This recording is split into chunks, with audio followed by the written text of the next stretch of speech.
Pushpa style, पण शेवट मात्र जेलमध्ये। नाशिकच्या येवला तालुक्यात सुरू असलेल्या अवैध विदेशी मद्य तस्करीचा मोठा पर्दाफाश झालाय। उत्पादन शुल्क विभागाच्या कारवाईत लाखोंचा बनावट मद्यसाठा जप्त करण्यात आलाय, तर 3 जणांना अटक करण्यात आली आहे। पाहूयात त्यावरचा खास रिपोर्ट।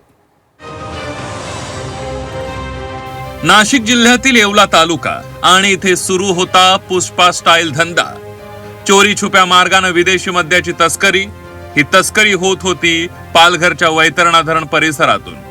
महाराष्ट्रात प्रतिबंधित असलेला मद्यसाठा चतुराईने आणला जात होता।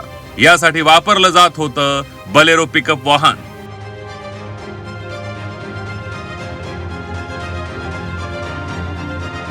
वाहनात तयार केले होते कप्प्यांमागे कप्पे। बाहेरून साधं वाहन, पण आतमध्ये होता मोठा साठा। अतिशय चलाखीनं मद्य लपवून वाहतूक सुरू होती। मात्र उत्पादन शुल्क विभागाला याची खबर लागली आणि येवला पथकानं रेंडाळे इथं छापा टाकला। या छाप्यामध्ये सर्व प्रकरणाचा पर्दाफाश झालाय। वाहनाची तपासणी केली असता सर्वप्रथम आम्हाला ते वाहन रिकामे असल्याचे दिसून आले।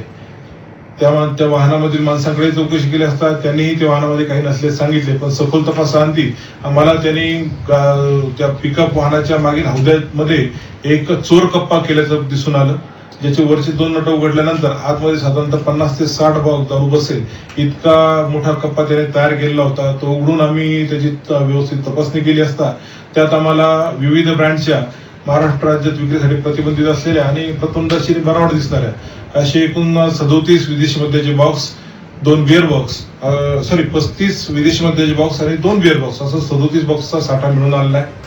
या कारवाईत वैभव संतोष आहेर याला ताब्यात घेण्यात आलाय। त्याच्याकडून 480 विदेशी मद्याच्या बाटल्या जप्त करण्यात आल्या।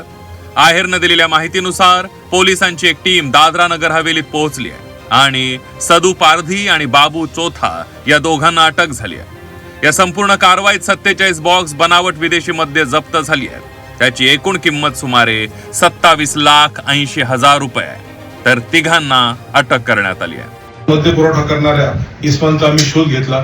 त्याने सांगितल्यानुसार नाशिक आणि पालघर जिल्ह्याच्या सीमावर्ती भागामध्ये वैतरणा धरणाच्या किनारी त्याला मद्य साठा मिळतो असे त्याने सांगितले होते। त्या अनुषंगाने त्याने एका वाहनाची माहिती आमच्याकडे दिली होती।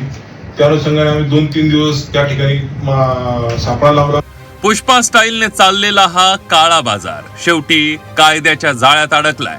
या कारवाईमुळे येवला परिसरातील अवैध मद्य तस्करीला मोठा आळा बसण्याची शक्यता आहे। कायद्याची नजर चुकवणं अवघड आहे, हेच पुन्हा एकदा सिद्ध झालंय।